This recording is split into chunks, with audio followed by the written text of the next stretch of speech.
महाराष्ट्र में आप सभी का स्वागत है। हमारे साथ ये हैंडीकैप है, बाजी है ये, और उनके शौहर भी है, और सन ऑफ अम्बेडकर ग्रुप की टीम सनी गायकवाड़, सिद्धार्थ पानवाली भी हमारे साथ है। इनकी पूरी टीम है। अभी फ़िलहाल का जो मसला है, मैटर है, वो राशन कार्डों का है। परतूर ताल्लुक़े लेवल पे राशन कार्डों के लिए लोग बहुत परेशान हैं। ख़ास करके गौर गरीब लोग राशन कार्ड से वंचित हैं। बहुत से लोगों के पास राशन कार्ड है, ऑनलाइन नहीं होने की वजह से लॉकडाउन में भी उनको राशन नहीं मिला। फ़िलहाल में ये जो है तो बहुत वीक फैमिली है, बहुत गरीब फैमिली है। इनको जो है तो कोई ज़रिया नहीं है कमाई का। गवर्नमेंट की स्कीम का 4 आने का भी लाभ अभी तक इनको नहीं मिला। पूरी हम इनसे बातचीत भी करेंगे। और तहसील विभाग और तहसीलदार जो मैडम है यहाँ के, उनके मनमानी कारोबार की वजह से ये लोग आज जो है तो वंचित है। लॉकडाउन में भी इनको राशन नहीं मिला। वो विषय में जो सन ऑफ अम्बेडकर ग्रुप है यहाँ का, उन्होंने हमारे ख़ास ये विषय पे बातचीत करने के लिए बुलाए ताकि इनका हक़ इनको मिले। ऐसे बहुत से गरीब लोग परतूर में राशन कार्ड के लिए तरस रहे, लेकिन वो राशन कार्ड से वंचित हैं। वो विषय में हम दूसरे भी ऐसे बहुत से लोग हैं, शहर लेवल पे भी है, राशन कार्ड के लिए अप्लाई करते हैं, उनको ऐसी ऐसी त्रुटि निकाली जाती, ऐसी उनसे जो है तो डॉक्यूमेंट्स मंगाए जाते जो वो जो है तो दे नहीं सकते आसानी के साथ। अब जो मेन डॉक्यूमेंट्स है, जो नेशनल प्रूफ है, वो मंगा के जो है तो राशन कार्ड उनको दिया जाए, इस तरह से जो है तो लोगों की मांग हो रही। लेकिन उत्पन्न सर्टिफिकेट, तुम्हारा उत्पन्न क्या है, उत्पन्न निकालने के लिए उनको जो है तो 15-20 दिन लग जाते हैं। जो नायब तहसीलदार साहब है, उत्पन्नों पे जो है तो साइन कर रहे हैं। इससे पहले भी जो है तो बात में अलग है, उत्पन्न के ताल्लुक से भी वो विषय में हम इनसे जो है तो बातचीत करते। आपका नाम बोलिए। पाशुबी सैयद उमर। अच्छा, तो अभी आपके पास राशन कार्ड है? हाय, लेकिन ऑनलाइन नहीं हो। ऑनलाइन नहीं है। आपकी क्या मांग है? कब से ऑनलाइन के लिए दिए थे आपने? 6 महीने से चढ़ रहे हम। 6 महीने से, यानी लॉकडाउन से पहले आपने ऑनलाइन के लिए? हाँ, 6 महीने और लॉकडाउन से पहले। तहसीलदार मैडम से मिले आप कभी? नहीं, जान दे रहे नहीं है, बोल रहे सिपाही नहीं जान देते अंदर। तुम न को जाओ बोलते, तुम कल आओ परसों आओ, ऐसे करके 6 महीने हो गए। जो राशन वाला गट वाले थे साहब, तो हम गए, हमने मजबूरी बताई, ये करे, हमको 15 किलो राशन दे के थैली में डाल के हम मुकाबला बराबर करेंगे, झूठ नहीं बोलेंगे। वापस लिए तो हमने रोए साहब। हाँ, हम बोले गरीब है भाई, हम पैसे से राशन ले रहे, हमको वापस दो। बोले ऑनलाइन करो। वो गोले साहब है तो बापू की तरफ भेज रहे, बापू है तो गोले साहब की तरफ भेज रहे। हम 6 महीने से परेशान हैं, भूख प्यास से रह रहे, हम लोगों को भीख मांग के खाते, क्या करेंगे। और हम तहसीलदार मैडम से आपकी मुलाकात नहीं हुई? नहीं होने दे नहीं। और तहसीलदार साहब से वहाँ गए हम तो सिपाही अंदर जान दे रहा नहीं। हमको पगार नहीं, कुछ नहीं, गवर्नमेंट का कुछ साथ नहीं है हमारा। अच्छा, आर्टिकल 19 के तहत हर आदमी आवाज़ उठा सकता, तहसीलदार को मिल सकता, कलेक्टर को मिल सकता, कमिश्नर को मिल सकता, चीफ मिनिस्टर को भी आम आदमी मिल सकता, मुलाकात कर सकते। ये तहसीलदार जो है तो गवर्नमेंट जो इनको पैसा दे रही है, पैसा जनता का है। जितने भी विभाग के अधिकारी हैं, उनको जो पैसा मिलता वो पैसा जनता का रहता, और वो जनता सेवक है, जनता के नौकर है। जनता का काम करना उनका काम है। गरीब अमीर उनके पास हर आदमी बराबर है। उन्होंने जो है तो ऊंच नीच नहीं करना चाहिए। हर आदमी उनसे जो है तो मुलाकात कर सकता है। अभी ये जो हमने जो मुलाकात करे तो उनका ये बोलना है कि सिपाही जो है तो उनको तहसीलदार मैडम से जो है तो मुलाकात नहीं करन दिया सिपाही ने। वो हिसाब से आज वो राशन जो मिलता, वो राशन से जो है तो वंचित है। आगे हम सिद्धार्थ साहब से बात करें। सिद्धार्थ साहब, तुम्हारा ये विषय में क्या बोलना है? हमारे पास ये प्रकरण में, इस विषय में बहुत सारे लोग मिल रहे हैं। हमारे सन ऑफ अम्बेडकर ग्रुप ने लॉकडाउन काल में जो हमने काम किया था, वो देखकर हमारे पास लोग अप्रोच होते हैं कि भाई हमारी ये प्रॉब्लम है, हमारा ये विषय है, हमें सरकारी दफ्तरों में हमारा काम नहीं हो रहा। तो इस सिलसिले में हमने उनको मिले, हमें इब्राहिम भाई से मिले और हमारी जो पाशुबी है उनसे भी बात करे।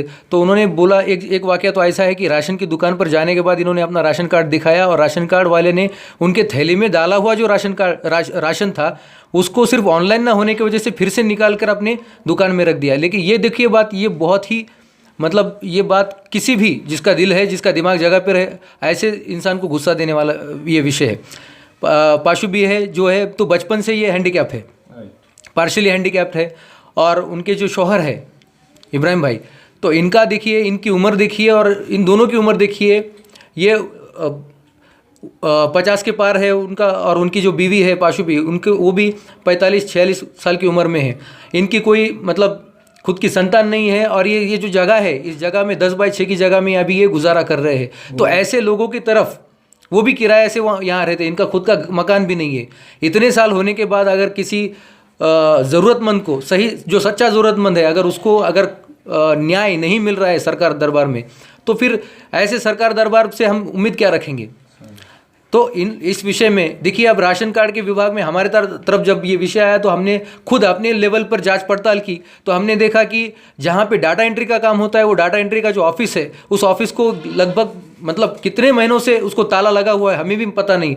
हम जिसको पूछ रहे थे कि यहाँ पे डाटा एंट्री वाला एक शख्स था, उसका कॉन्ट्रैक्ट खत्म हो गया। तो फिर हमने पूछा कि भाई उसका कॉन्ट्रैक्ट खत्म हुआ तो कोई पर्यायी व्यवस्था आपके पास है क्या, कोई दूसरा शख्स है क्या। तो उन्होंने बोला कि हम उसको अपॉइंट करेंगे, जल्द से जल्द अपॉइंट करेंगे। जल्द से जल्द अपॉइंट करने में 2-3 महीने का टाइम कैसे लगता है, ये भी हमारे लिए बहुत मतलब एक सवाल है। और हमारा तो अधिकारियों से ये बोलना है कि देखिए, आपको आपके जेब में से नहीं देना है। सरकार ने आपको उस जगह पे इसलिए रखा है कि आपको लोगों का कल्याण करना है, और वहाँ पे लोगों की खिदमत करने के लिए, लोगों की सेवा करने के लिए आपको वहाँ पे रखा है। और अगर आपको ये भी करने में अगर प्रॉब्लम हो रहा है, तो फिर हम जाए तो किसके पास जाए। प्रशासन शासन मतलब जो है देश में अभी 2 ही लोग चल रहे हैं, एक तो पीएम चल रहा है या फिर डीएम चल रहा है। तो फिर ये पीएम और डीएम के बीच में जो प्रशासन है, इस प्रशासन का काम है ऐसे लोगों को, मजलूमों को इंसाफ देना, और ये आपके हाथ में है। अगर आपसे ये नहीं हो रहा है तो आपसे ज़्यादा मतलब उसको क्या हम क्या बोलेंगे दूसरी भाषा में, मतलब मराठी में उसको बोलते हैं कि निष्क्रिय व्यक्ति हमारा कोई दूसरा दिसत नहीं। तो आपके माध्यम से, हम अपनी उज्ज्वल महाराष्ट्र के माध्यम से, हम सरकार के जितने सारे अफसर हैं, यहाँ के जितने सारे प्रशासन के लोग हैं, उनसे हम दरख्वास्त करते हैं कि देखिए, ऐसे लोगों को देख के ज़रा काम करिए। ठीक है, हमारे जैसों को तो आप नज़रअंदाज करो, लेकिन ऐसे लोगों को तो कम से कम इंसाफ देने का काम करो। आप उसके लिए हो, और आपके कर्म में, धर्म में, पुण्य में जो भी है, पुण्य कमाने का तो काम करो ऐसे लोगों को काम मदद करके। ये आपके पास आ रहे हैं, आपके पास देने का अधिकार है। अगर आप वो देने से उनको वंचित रखते हो तो इससे बड़ा पाप कोई नहीं है, ये हम बोले। और इसका अब ये हम तो ये बोल रहे हैं कि इंसानियत के नाते हम बोल रहे हैं, लेकिन जो संवैधानिक उपाय है उसका भी हम अमल करेंगे। और जहाँ तक ये फाइट करनी है वहाँ तक हम फाइट करेंगे, इसमें कोई दो राय नहीं है। अगर अधिकारी का काम ठीक से नहीं कर रहा है तो उसके खिलाफ आंदोलन मोर्चा करने का हमारा अधिकार है, संवैधानिक अधिकार है। हम उसका बराबर फ़ायदा उठाएंगे और उसके माध्यम से इनको इंसाफ देने की कोशिश करेंगे। इस माध्यम से हमने जितने सारे जो अधिकारी है उनको हम विनंती कर रहे हैं, हाथ जोड़कर हमारी विनंती है, हमें आंदोलन करने के लिए मजबूर ना करें, इनका काम करिए। ऐसे लोगों को काम करने की ज़रूरत है, ऐसे लोगों को इंसाफ देने की ज़रूरत है। और ऐसे लोगों का आप काम करोगे तो लोगों का प्रशासन पे, शासन पे, देश पर, लोकशाही पर विश्वास बढ़ेगा। आप इस पे ज़रा ज़्यादा गौर फरमाएंगे, ऐसे लोगों का काम करके इनको इंसाफ देकर, तो शायद कहीं जाकर हम विकास, प्रगति इनकी बात कर सकते हैं। बस इतना ही हम यहाँ पे कहेंगे। अगर इनको इंसाफ नहीं मिला तो हमें मोर्चा और आंदोलन करने के सिवा दूसरा कोई पर्याय नहीं है। सनी गायकवाड साहब, आपकी कोई इसमें राय? माझं इथल्या प्रशासनाला व तहसीलदार मॅडम रूपा चित्रक यांना एवढीच विनंती आहे, मॅडम आम्ही तुमच्याकडे वारंवार गरीब लोकांच्या समस्या घेऊन येत आहेत. तुमच्या हाती जे काम आहे, तुम्ही जे करू शकतात ते तुम्ही करायला पाहिजे. पत्रकार साहेब, मला तुम्हाला आणखी एक म्हणजे सांगायचं आहे. काही दिवसा अगोदर मी रूपा चित्रक मॅडम यांच्याकडे विनंती करण्यासाठी गेलतो. बाबा काही लोकांचे म्हणजे हजारो लोकांचे कार्ड 1.5 वर्षापासून पेंडिंग आहेत. पेंडिंग का आहेत मी हे विचारण्यासाठी गेलतो, पण मॅडमनं काय आरेरावाची भाषा केली. तरी पण आम्ही बाबासाहेबाचे अनुयायी आहोत. सन ऑफ आंबेडकर आमच्या संघटनेचं नाव आहे. त्या हिशोबानं आम्ही उद्रेक करणार नाहीत. आम्हाला राग लोभ काही आलेला नाही. आम्हाला आणखी मॅडमला एवढीच विनंती करायची आहे, मॅडम हे जे तुम्ही गरीब कुटुंब पाहत आहेत, हे रिक्षा चालवतात, रिक्षा चालवून सायकल रिक्षा चालवतात, ते पण 3 पॅडल रिक्षा. त्यांचं वय नाही आता ती सायकल रिक्षा चालवायचं. त्यांना बसून काही ना काहीतरी काम झालं पाहिजे. त्या हिशोबानं शासनाच्या त्यांना योजना या राशन कार्डाच्या मार्फत भेटल्या पाहिजे. त्या हेतूनं आम्ही तुमच्याकडे आलो होतो. मॅडम, आमच्या विनंतीला तुम्ही मान दिला नाही, पण ठीक आहे, दिला नाही, पण आणखी आम्ही उज्ज्वल महाराष्ट्राच्या माध्यमातून आम्ही तुमच्यापर्यंत ह्या आमच्या ज्या समस्या आहेत, ज्या राशन कार्ड धारकाच्या समस्या आहेत, त्या आम्ही तुमच्यापाशी मांडत आहोत आणि विनंती करतो मॅडम, लवकरात लवकर जितके पेंडिंग कार्ड आहेत, जे नियमात आहेत ते तुम्ही करून घ्यावे. अधिनियमाच्या बाहेर आम्ही बी तुम्हाला बोलत नाहीत करून घ्या म्हणून. सगळ्या कागदाची पूर्तता असून पण तुम्ही राशन कार्ड देत का नाहीत, माझा हा सगळ्यात मोठा प्रश्न आहे. मॅडम, आम्हाला एवढीच विनंती करायची आहे आमच्या सन ऑफ आंबेडकर मित्रमंडळाच्या वतीनं की तुम्ही लवकरात लवकर